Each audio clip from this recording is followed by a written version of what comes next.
నమస్కారం వార్తలకు స్వాగతం. ముందుగా ముఖ్యాంశాలు. గద్వాల గర్జన బీఆర్ఎస్ పార్టీ బహిరంగ సభ పాల్గొని ప్రసంగించిన మాజీ మంత్రి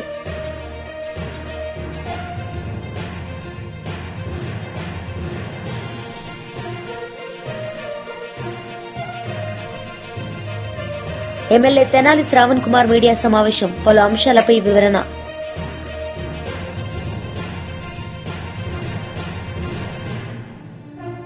ఎమ్మెల్యే తెనాలి శ్రావణ్ కుమార్ మీడియా సమావేశం నిర్వహించారు. ఈ సందర్భంగా పలు అంశాలపై ఆయన మాట్లాడారు. అమరావతి రాజధాని మీద కొత్త మోసానికి తెరలేపిన విషయం మన అందరికీ అర్థమవుతుంది. అసలు సజ్జల రామకృష్ణారెడ్డికి ఉన్న అర్హత ఏమిటి? గతంలో తాడేపల్లి ప్యాలెస్ గుమస్తాగా పేరు పొందాడు. ఉన్నా లేకపోయినా నోటుకొచ్చినట్టు మాట్లాడే వాతావరణం అతను అలవాటు చేసుకున్నాడు. అటువంటి మనిషి మరలా అమరావతి రాజధానిగా ఉంటుందని 2019లో జగన్మోహన్ రెడ్డి గారు మాట్లాడిన మాటల్ని మరొకసారి చెబుతూ అప్పటికి ఆయన అమరావతి రాజధానిగా ఉంటుందని ఆలోచించాడని, 2024కి విశాఖపట్నం రాజధానిగా ఉంటుందని, అక్కడి నుంచే పరిపాలన సాగించాలని అనుకున్నాడని, ఇప్పుడు కానీ మళ్ళా 2029 ఎన్నికల తర్వాత అమరావతి నుంచే పరిపాలన సాగిస్తాడని ఎన్ని రకాల నాలుక మడతేసే మాటలు మాట్లాడారు. ఇవన్నీ రాష్ట్ర ప్రజలు ఆలోచిస్తూ ఉన్నారు. అసలు విధానపరమైన నిర్ణయాలు ప్రకటించే హక్కు సజ్జల రామకృష్ణారెడ్డికి ఎవరిచ్చారు? ఒకవేళ మాట్లాడాలంటే అది జగన్మోహన్ రెడ్డి గారు మాట్లాడాలి. మోసానికి ప్రతిరూపంగా ఉన్న వైసీపీ నాయకులు జగన్మోహన్ రెడ్డి గారు, సజ్జల రామకృష్ణారెడ్డి గారు మరొకసారి మోసం చేయటానికి సిద్ధమయ్యారనేది ఆ ప్రకటనల యొక్క సారాంశం. 2014-19 మధ్యకాలంలో రాజధాని లేని రాష్ట్రానికి సంబంధించి అసెంబ్లీలో రాజధాని నిర్ణయం జరుగుతున్నప్పుడు జగన్మోహన్ రెడ్డి గారు మాట్లాడిన మాటలను ఒకసారి గుర్తుకు తెచ్చుకుందాం. అసలే రాష్ట్రం చిన్నదైపోయింది, ప్రాంతాల మధ్య నేను చర్చపెట్టదలుచుకోలేదు, రాజధాని మీరు ఎక్కడైనా పెట్టండి, గుంటూరు విజయవాడ మధ్య ఎక్కడైనా పెట్టండి, కనీసం 30,000 ఎకరాలు తగ్గకుండా చూడండి, వైసీపీ పార్టీ సంపూర్ణంగా మద్దతు ఇస్తున్నామని చెప్పారు. చెప్పిన మాటతో పాటు ఇంకా కొన్ని మాటలు మాట్లాడారు. అదేమంటే, ఈ ప్రాంతం మీద జగన్మోహన్ రెడ్డి గారికి ప్రేమ ఉంది, ఇల్లు కట్టుకున్నాడు, చంద్రబాబు నాయుడు గారికి ఇల్లు లేదని 2019 ఎన్నికలకు వెళ్తున్నప్పుడు మాట్లాడారు. నేను ఇల్లు కట్టుకున్నాను, నా పార్టీ ఆఫీస్ ఇక్కడే ఉంది, తెలుగుదేశం మా మీద దుష్ప్రచారం చేస్తుంది, మేము అధికారానికి వస్తే రాజధాని మారుస్తామని దుష్ప్రచారం చేస్తుందని చెప్పి మాటలు ఏమైనాయి? అధికారం రాగానే 3 నెలల్లో జీఎన్ రావు కమిటీ, బోస్టన్ కమిటీ, రకరకాల కమిటీలు వేసి ఎక్కడా ప్రపంచంలో ఎక్కడా లేని కొత్త ఆలోచన, ప్రాంతాల మధ్య చిచ్చు పెట్టే ఆలోచన, 3 రాజధానుల ఆలోచన తీసుకొచ్చారు. మళ్ళీ ఇప్పుడు ఏం ముంచుకొచ్చిందని మీరు మళ్ళీ మాట్లాడుతున్నారు. ఆ మాటల్లోని గూఢార్థాన్ని మనం అర్థం చేసుకోవాలి. దీన్ని బట్టి మనం ఆలోచిస్తుంటే సజ్జల రామకృష్ణారెడ్డి గారు యూసఫ్ నీతి కథల్లో కానీ పంచతంత్రం కథల్లో కానీ నక్క జిత్తులు అనే మాట వస్తుంది. నక్క లాంటి తెలివితేటలు లేదా నక్క తోలుకు కప్పుకున్న తోడేళ్ళలాగా మాట్లాడినగా మనకు అర్థమవుతుంది. ఎందుకంటే అందులో స్పష్టమవుతుంది, ఆయన స్టేట్మెంట్లోనే అవుతుంది, స్పష్టమవుతుంది ఏంటంటే ఇంకా కొత్తగా బిల్డింగులు కట్టాల్సిన పని లేదు అన్నాడు. ఉన్న బిల్డింగులు సరిపోతాయి పరిపాలనకి అన్నప్పుడు మరి 2014-19 మధ్య జరిగిన గద్వాల గర్జన బీఆర్ఎస్ భారీ బహిరంగ సభలో మాజీ మంత్రి కేటీఆర్ పాల్గొన్నారు. ఈ సందర్భంగా ఆయన మాట్లాడారు. 11 సెప్టెంబర్ నాడు ఈ దినపత్రిక రాసింది. ఏం రాసింది? నాడు బీళ్లు నేడు సిరులు. నాడు బీళ్లు ఉమ్మడి పాలమూరు జిల్లాలో నాడు బీళ్లు అయితే ఇవాళ సిరులుగా మారి ఆనాడు 8 లక్షల ఎకరాలు మాత్రమే సాగుంటే మరొక 10 లక్షల ఎకరాలు పెరిగి 18.5 లక్షల ఎకరాల్లో ఇవాళ సాగునీరు అందుతున్నది కేసీఆర్ గారి నాయకత్వంలో అని చెప్పి ఇగో ఈ దినపత్రిక రాసింది. ఇవన్నీ ఇట్లా ఉంటే ఒక ఆయన కూడా అడుగుతాడు, ఏం ముఖం పెట్టుకుని వస్తున్నారని. నేను ఇవాళ అడుగుతా ఉన్న కాంగ్రెస్ పార్టీని, కాంగ్రెస్ నాయకులని. ఇక్కడ నిన్నగాక మొన్న పార్లమెంట్ ఎన్నికల్లో నేను గద్వాలకి ఆర్ఎస్ ప్రవీణ్ గారిని గెలిపించాలని చెప్పి ప్రచారంలో భాగంగా ఇక్కడికి వచ్చిన. ఆనాడు మీ ఎమ్మెల్యే కృష్ణమోహన్ రెడ్డి ఏం చెప్పినాడు, అన్నా కాంగ్రెస్ పార్టీలో నేనెందుకు చేరతా, నన్ను చేరమంటున్నారు, అవసరమైతే రైలు కింద తలబెట్టి చచ్చిపోతా, కానీ కాంగ్రెస్ లో చేరను అన్నాడు. చెప్పినాడా లేదా? అదే చౌరస్తా. ఏం చౌరస్తా అది? వైఎస్ఆర్ చౌరస్తానా? వైఎస్ఆర్ చౌరస్తాలో మీటింగ్ పెడితే ఇగో ప్రవీణ్ అన్న సాక్షి, నేను ఉంటే వెంకటరామన్న ఉండే, అందరం ఉండే అన్నాడు. ఆయన రైలు కింద నిలబెట్టి చచ్చిపోతా రైలు పట్టాల మీద, గాని కాంగ్రెస్ లో పోను అన్నాడు. ఇవాళ ఏమంటున్నాడు? అభివృద్ధి కోసం పార్టీలో పోయినట్ట. ఏం అభివృద్ధి కోసం? ఎవరి అభివృద్ధి కోసం? నియోజకవర్గ అభివృద్ధి కోసమా? నీ సొంత అభివృద్ధి కోసం పోయినావా? దేనికోసం పోయినావు? ఏం అభివృద్ధి జరిగింది 22 నెలలలో? గద్వాల తాలూకాలో ₹1 కొత్తగా మంజూరైందా కాంగ్రెస్ ప్రభుత్వం వచ్చినాక? నేను అడుగుతా ఉన్నా. 6 గ్యారంటీలు అన్నారు, అరచేతిలో స్వర్గం చూపెట్టినారు, ఎన్నెన్ని మాటలు చెప్పినారు. రైతు బంధు కేసీఆర్ గారు 10,000 ఇస్తున్నాడు. మా కాంగ్రెస్ ప్రభుత్వం రాగానే ఎంత ఇస్తా అన్నాడు? 15,000 ఇస్తా అన్నాడు. వచ్చినాయా 15,000? వచ్చినాయా రాలేదా? గట్టిగా చెప్పాలా? వచ్చినాయా? మరి అందుకోసం మారిండా ఎమ్మెల్యే పార్టీ? మన కేసీఆర్ గారు 2,000 పెన్షన్ ఇస్తుంటే 2,000 ఏముంది, నేను 4,000 ఇస్తా అన్నాడు. వచ్చినాయా 4,000 పెన్షన్లు? వచ్చినాయా? మరి అందుకోసం మారిండా? దేనికి మారిండు? కేసీఆర్ గారు ఆడపిల్ల పెళ్లి చేసుకుంటుంటే షాదీ ముబారక్ కళ్యాణ్ లక్ష్మి పేరు మీద ₹1,00,000 ఇస్తే ఆయన ఇచ్చే లక్ష్యం ఏంది? నేను తులం బంగారం ఇస్తా మీదికెళ్ళి అన్నాడు. వచ్చిందా తులం బంగారం? వచ్చిందా రాలేదా? మరి దానికోసం మారిండా? తులం బంగారం కోసం. అట్లాగే గుర్తు తెచ్చుకోండి, ఎన్ని హామీలు మా ఆడబిడ్డలందరికీ హామీ ఇచ్చినాడు. నెలకు 2,500 ఇస్తా, అత్తకు 4,000, కోడలికి 2,500 అని మాట ఇచ్చినాడు. వచ్చినాయా 2,500 ఎవరికన్నా? ఆడబిడ్డలు ఉన్నారా ఇక్కడ? ఎవరన్నా ఆడున్నారు? మీకు రావురా? అయ్యా వాళ్ళకు వస్తే వీళ్ళు మొగోళ్ళు చేయుక్తురు ఇట్లా. ఆడపిల్లలకు ఎవరికైనా వచ్చినాయా? ఎవరికి రాలే. రాష్ట్రంలో 1,67,00,000 మంది ఆడబిడ్డలు కళ్ళల్లో ఒత్తులేసుకొని చూస్తున్నారు. ఎప్పుడు ఇస్తాడు రేవంత్ రెడ్డి కాంగ్రెస్ ప్రభుత్వం? రాహుల్ గాంధీ వచ్చి పెద్ద పెద్ద మాటలు చెప్పిపోయాను. 2 లక్షలు రుణమాఫీ చేస్తా అన్నాడు. 2 లక్షలు అయిందా? రుణమాఫీ అయిందా కాలేదా? గట్టిగా చెప్పాలి, వినబడతలేదు. అయిందా కాలేదా? మరి అందుకు పోయిందా? ఎందుకు పోయిండు మీ ఎమ్మెల్యే కాంగ్రెస్ పార్టీలకి? ఇంకా సిగ్గులేని విషయం ఏంటంటే, ఇంకా సిగ్గులేని విషయం, పోయిండు కాంగ్రెస్ లకి. ఇవాళ పోయి మన టీవీ వాళ్ళు అడిగినారు, అయ్యా నువ్వు ఏ పార్టీలో ఉన్నావని. ఏం చెప్పాలా పాపం? బీఆర్ఎస్ పార్టీలో ఉన్నా అని చెప్తున్నాడు. మరి బీఆర్ఎస్ పార్టీలో ఉంటే బీఆర్ఎస్ మీటింగ్ ఇక్కడైతుంటే ఎమ్మెల్యే ఎక్కడున్నాడు? రేవంత్ రెడ్డి సంఖలో ఉన్నాడు. ఆయనంట మీరందరూ అమాయకులంట, గద్వాల తాలూకాలో మీకు ఎవరికేం రాజకీయం తెలియదంట, ఆయన ఒక్కడికే తెలుసంట. ఆడబోయి రేవంత్ రెడ్డి సంఖలో కూర్చొని నేను బీఆర్ఎస్ పార్టీలోనే ఉన్నా అని సన్నాయి నొక్కులు నొక్కుతున్నాడు. నమ్ముదామా? ఆయనకు సిగ్గు లేకపోవచ్చు, మనకన్నా ఉండాలనా లేదా? బరాబర్ ఉండాలి. ఒక్కటి చెప్తా ఉన్నా, యాద పెట్టుకోండి. ఇవాళ ఒకటి మాత్రం పక్క, ఎవరు ఎన్ని ఎత్తుగడలేసినా, ఎన్ని రకాల చిలిపి ప్రయత్నాలు చేసినా, ఎన్ని సన్నాయి నొక్కులు నొక్కినా సుప్రీంకోర్టు యమా సీరియస్ గా ఉన్నది. ఈ 10 మంది ఖచ్చితంగా రాజీనామా చేయక తప్పదు, ఉప ఎన్నికలు రాక తప్పదు. రాబోయే 9 మాసాల్లో, 6 నుంచి 9 మాసాల్లో ఇదే గద్వాల తాలూకాలో తప్పకుండా తిరిగి ఉప ఎన్నిక రాబోతా ఉంది. బుద్ధి చెబుదామా పార్టీ మారిన ఎమ్మెల్యేకు? చెప్దామా? వెనకాల నుంచి గట్టిగా నిలబడాలి. చెప్దామా? బుద్ధి లేదా? మళ్ళా కేసీఆర్ గారు ముఖ్యమంత్రి కావాలన్నా అవుతా? కావాలా? కావాలంటే నేను మిమ్మల్ని కోరేది ఒకటే, దయచేసి పెద్ద పెద్ద నాయకులు పోయిండొచ్చు కాక బీజేపీ నేతలు మీడియా సమావేశం నిర్వహించారు. ఈ సందర్భంగా పలు అంశాలపై వారు మాట్లాడారు. పార్టిసిపేట్స్ అందరికి కూడా టీషర్ట్ ఇస్తాము. తర్వాత సర్టిఫికేట్ కూడా, పార్టిసిపేషన్ సర్టిఫికేట్ కూడా ఉంటుంది. దానికి ప్రైమ్ మినిస్టర్ గారి ఫోటోతోని ఈ మన యూత్ మినిస్ట్రీ నుంచి ఈ సర్టిఫికెట్ కూడా ఇష్యూ చేయడం అవుతుంది. ఈరోజు ఈ ప్రెస్ కాన్ఫరెన్స్ మెయిన్ ఉద్దేశం ఏంటంటే ఈ ప్రోగ్రామ్ను మనం బాగా సక్సెస్ చేయాలి.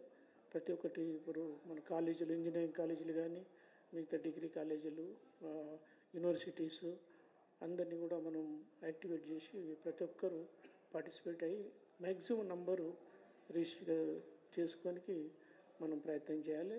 ప్రతి ఒక్కరు కూడా దీనికి కోఆపరేట్ చేయాలి.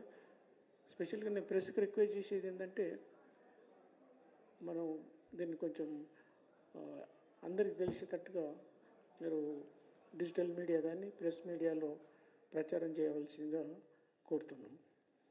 తర్వాత 25th నాడు మన దీన్ దయాళ్ గారి బర్త్డే ఉంది.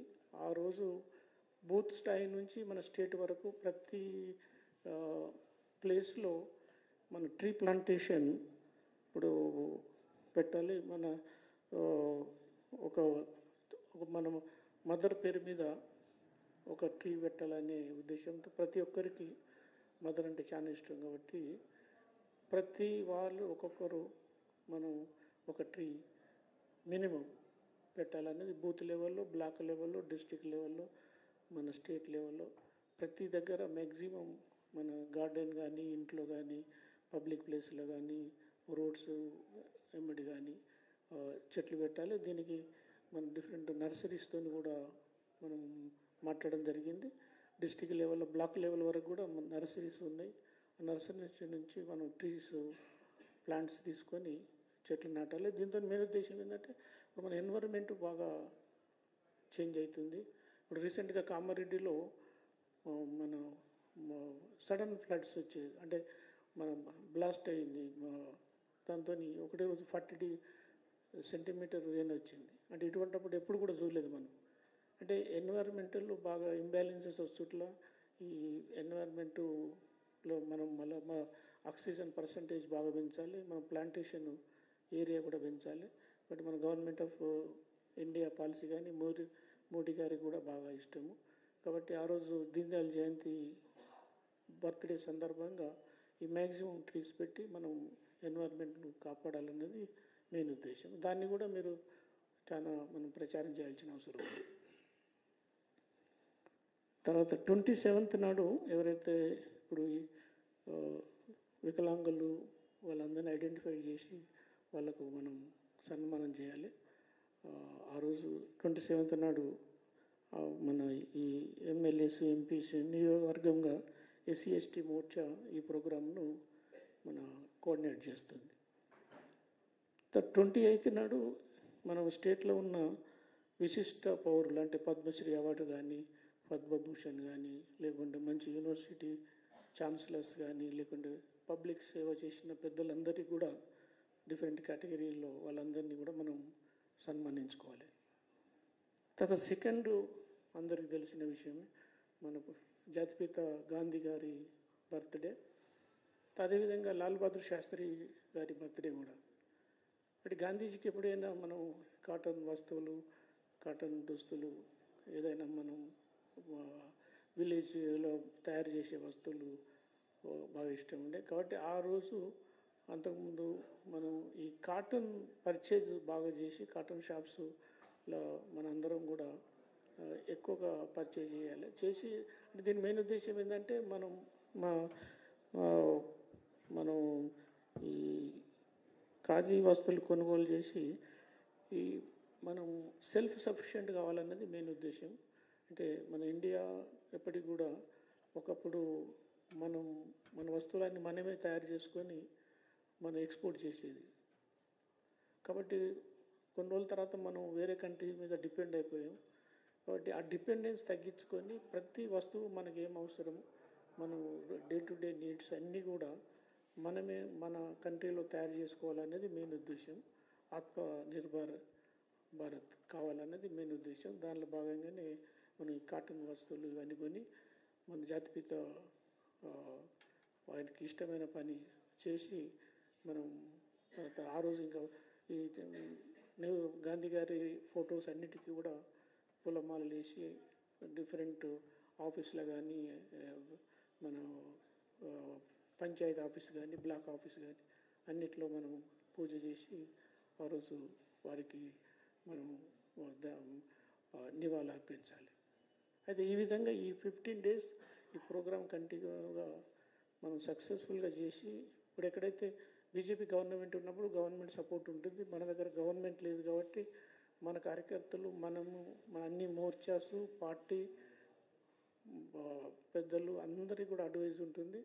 కాబట్టి దీన్ని మనం కొంచెం ఎక్కువ ఇంట్రెస్ట్ తీసుకొని పనిచేయాలి. మన గవర్నమెంట్ లేదు కాబట్టి కొన్ని ఆడంకులు కూడా వస్తాయి, వాటిని ఫేస్ చేసి మనం ఈ ప్రోగ్రామ్స్ అన్నింటినీ బాగా సక్సెస్ చేసి దీనిలో భాగంగానే ఇది ఒక మంచి opportunity to meet all the people.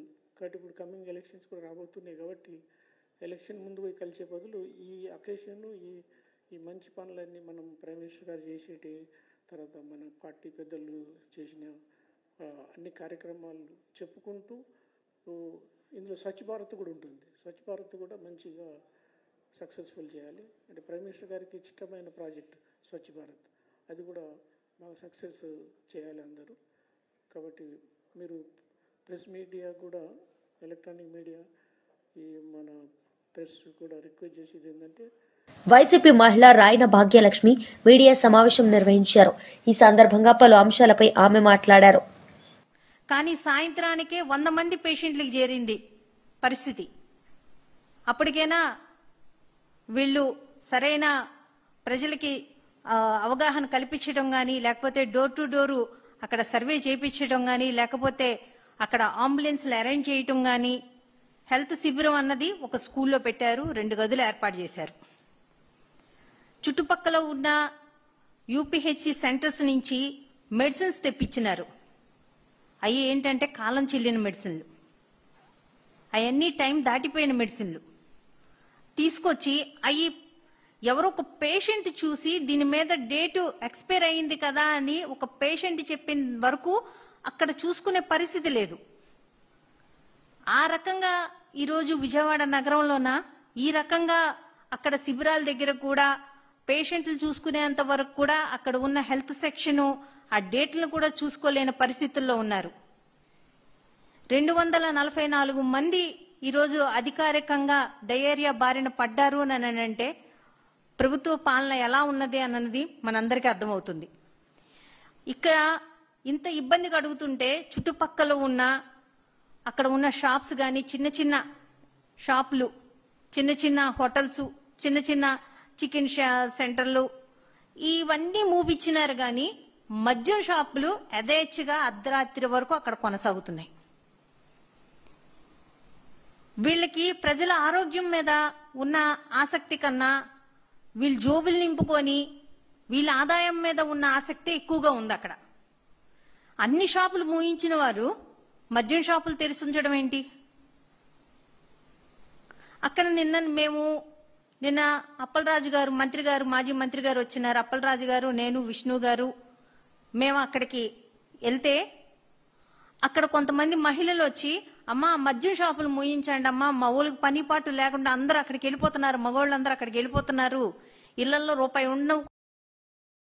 తూర్పు గోదావరి జిల్లా వైఎస్ఆర్సీపీ అధ్యక్షులు మాజీ మంత్రి చెల్లుబోయిన శ్రీనివాస వేణుగోపాలకృష్ణ మీడియా సమావేశం నిర్వహించారు. ఈ సందర్భంగా పలు అంశాలపై ఆయన మాట్లాడారు. ఏమిటి అని అంటే, సెట్టిబలిజీ సామాజిక వర్గాన్ని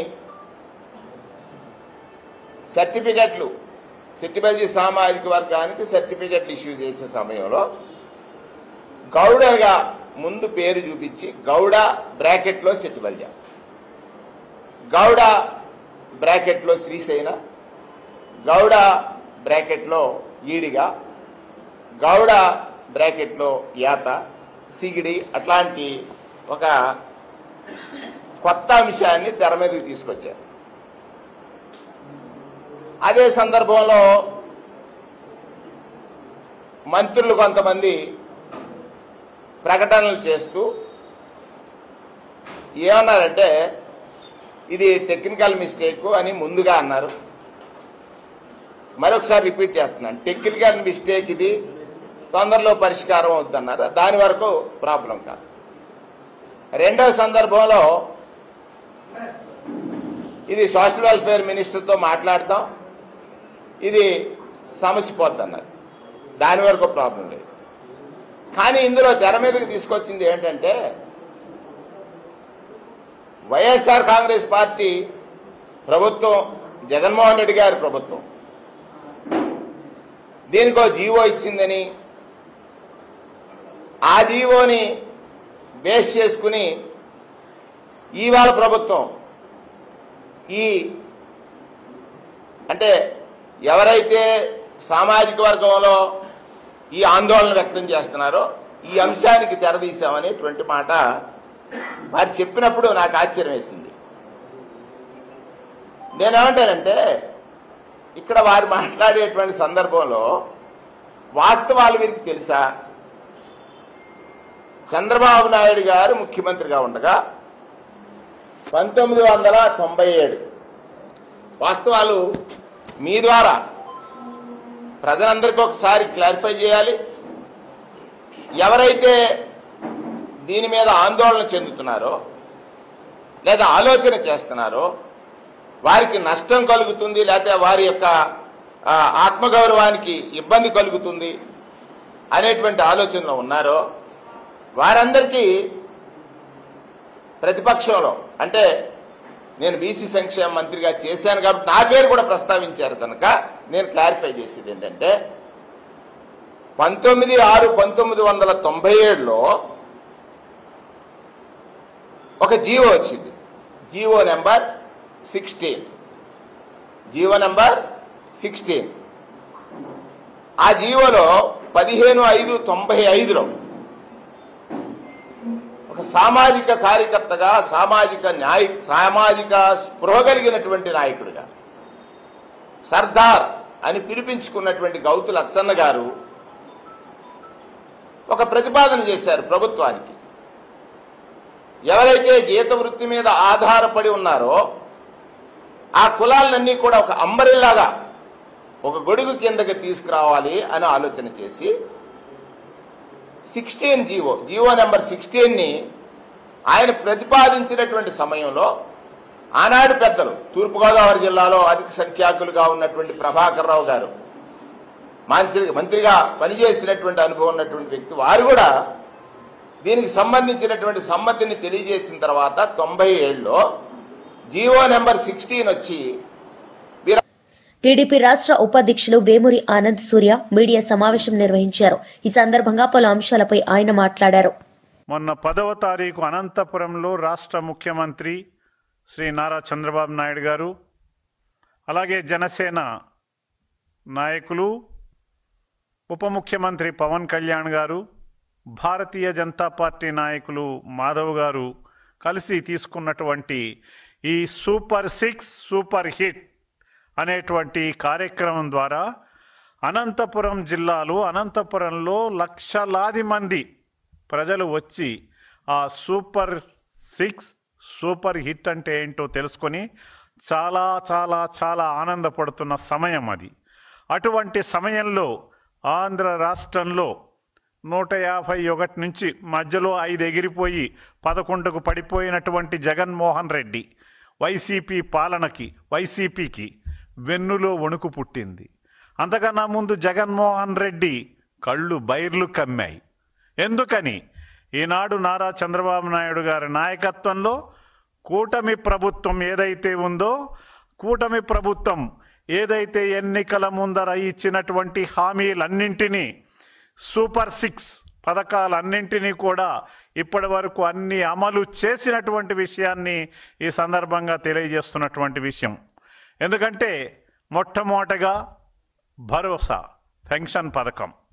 ఈ భరోసా పెన్షన్ పథకం ద్వారా ఈ రోజున 64 లక్షల మందికి పెన్షన్లు ఇస్తున్నాం. ప్రతి నెల 1వ తారీఖు నాడు ప్రతి ఇంటి గుమ్మంలోనూ చంద్రబాబు నాయుడు గారు పంపించిన ప్రతినిధులతో వారికి ఎన్టీఆర్ భరోసా పెన్షన్ పథకాన్ని వారి ఇంటిలోనే ఇవ్వటం జరుగుతున్నటువంటి విషయం మనందరికీ తెలుసు. అలాగే ఇప్పటి వరకు 45,000 కోట్ల రూపాయలని పెన్షన్ పథకం కింద రాష్ట్ర ప్రభుత్వం ఖర్చు చేసింది. అట్లాగే స్త్రీ శక్తి పథకం కింద 5 కోట్ల మంది మహిళలు ఉపయోగించుకుంటున్నారు. ఎలాగా? ఉచిత ప్రయాణం, ఉచిత బస్సు ప్రయాణ పథకం కింద సూపర్ 6లో భాగంగా స్త్రీ శక్తి పథకం ద్వారా 5 కోట్ల మంది మహిళలు ఈ రోజున వాళ్ళు ఉపయోగించుకుంటున్నారు. ఉచిత రాష్ట్రంలో ఎక్కడికి వెళ్ళాలన్నా ఉచిత ప్రయాణ సౌకర్యాన్ని, దానికి 200 కోట్ల రూపాయలు వాళ్ళకు ఆదా అయినటువంటి విషయం. అంటే ప్రభుత్వం ఈ ఉచిత ప్రయాణం కోసం 200 కోట్ల రూపాయలని ఖర్చు చేస్తున్నటువంటి విషయాన్ని కూడా ఈ రోజున స్త్రీశక్తి పథకం ద్వారా అమలు చేస్తున్న విషయం తెలియజేస్తున్నాం. అంతేకాకుండా దీపం 2 పథకం కింద 1704 కోట్లతో 2.45 కోట్లు 1704 కోట్లతో 2.45 కోట్ల సిలిండర్లు రాష్ట్ర ప్రజానీకానికి అందించాం. మరి దాంట్లోనే భాగంగా ఏడాదికి 3 సిలిండర్లు ఉచితంగా ఇస్తున్నాం. మరి అన్నదాత సుఖీభవ, ఈ అన్నదాత సుఖీభవ పథకం తీసుకున్నట్లయితే జగన్ రెడ్డి పచ్చి మోసాలు అబద్ధాలు చెప్పడానికే ఈ రోజున గత కొన్ని రోజులుగా వివిధ రకాలైనటువంటి ప్రెస్ మీట్లతో పిచ్చి పిచ్చి ప్రేలాపనలతో అధికారంలో ఉన్నటువంటి కూటమి ప్రభుత్వాన్ని తన నోటికొచ్చిన మాటలతో మాట్లాడుతూ మాజీ మంత్రి వైఎస్ఆర్సీపీ అధికార ప్రతినిధి ఆర్కే రోజా మీడియా సమావేశం నిర్వహించారు. ఈ సందర్భంగా పలు అంశాలపై ఆమె మాట్లాడారు. మెడికల్ కాలేజ్ కి కట్టాలన్న ఆలోచన చేసావా, కట్టడానికి ప్రయత్నించావని నేను అడుగుతున్నాను. జగన్మోహన్ రెడ్డి గారు మొదటిసారి ముఖ్యమంత్రి అయినా 5 సంవత్సరాల్లో 2 సంవత్సరాలు కోవిడ్కి పోయినా ఏ విధంగా రాష్ట్రంలో ఉన్న అన్ని హాస్పిటల్స్ని, పిహెచ్సిల్ని రెన్యువేట్ చేయడమే కాకుండా కొత్తగా అర్బన్ హెల్త్ సెంటర్లు కూడా కట్టించి అన్ని రకాల ఫెసిలిటీస్ని అందజేయడమే కాకుండా 17 మెడికల్ కాలేజీలు, వాటితో పాటు సూపర్ స్పెషాలిటీ హాస్పిటల్ని ప్రజలకి అందుబాటులో తేవాలి. పేద ప్రజలు డాక్టర్లు అవ్వటమే కాకుండా పేద ప్రజలకి నాణ్యమైన ఫ్రీ మెడిసిన్ కూడా వాళ్ళకి వైద్యం అందించాలన్న ఒక చిత్తశుద్ధితో పనిచేసిన వ్యక్తి. ఈరోజు ఆ 17 మెడికల్ కాలేజీలని పూర్తి చేయడం చేతగాక, అంటే దాదాపుగా 7 జగన్మోహన్ రెడ్డి గారు పూర్తి చేసేశారు. 5 జగనన్న ఉన్నప్పుడే 2023-24లో ఓపెన్ చేసి క్లాసెస్ కూడా స్టార్ట్ అయిపోయినాయి. మొన్న ఈ మధ్య ఒకటి స్టార్ట్ అయింది. పులివెందల్ది వాంటెడ్గా కక్ష సాధింపుగా ఏ విధంగా చేస్తున్నారో అందరూ కూడా చూస్తున్నారు.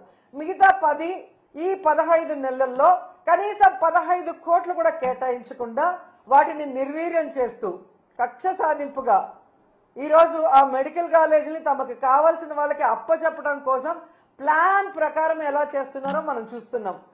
ఈ నీతిమాలిన ప్లాన్లు, నీతిమాలిన రాజకీయాలు, వీళ్ళ దోపిడీ కోసం మెడికల్ కాలేజీల్ని అంటే లక్షల కోట్లు విలువ చేస్తాయి భవిష్యత్తులో.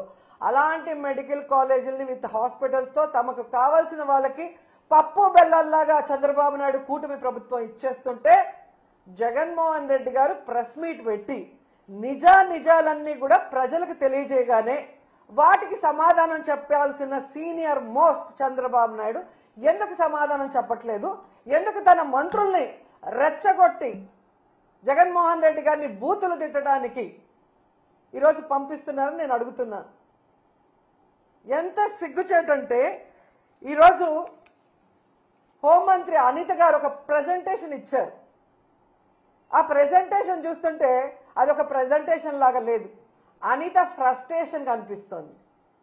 ఆమె ఏదైతే వీడియోలు చూపించిందో అవన్నీ చంద్రబాబు నాయుడు కూటమి ప్రభుత్వం తయారు చేయించిన ఫేక్ వీడియోస్ని ఏ విధంగా ఆమె ప్రజెంట్ చేసిందో మనం అందరం కూడా గమనించగలిగాం. ఎందుకంటే ఆడవాళ్ల భద్రత గురించి, బాలికల మీద జరిగే హత్యల గురించి, అలాగే మహిళల మీద జరిగే అఘాయిత్యాల్ని ఆపడం గురించి ఆవిడ ఏ రోజు మీటింగ్లు పెట్టలేదు, ఏ రోజు పవర్ పాయింట్ ప్రెజెంటేషన్లు ఇవ్వలేదు. వాటికి ఎలాంటి ఒక పులి స్టాప్ పెట్టే విధంగా కొత్త చట్టాలను తేవటమో లేదా ఉన్న చట్టాలని సవరించి నేరస్తుల్ని కంట్రోల్ చేసే విధంగా ఏ రోజు చేయలేదు.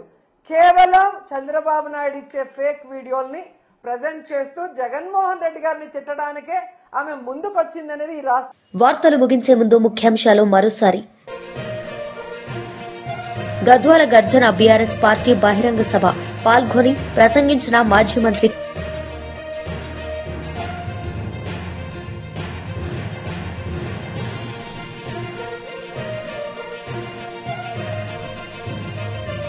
ఎమ్మెల్యే తెనాలి శ్రావణ్ కుమార్ మీడియా సమావేశం, పలు అంశాలపై వివరణ.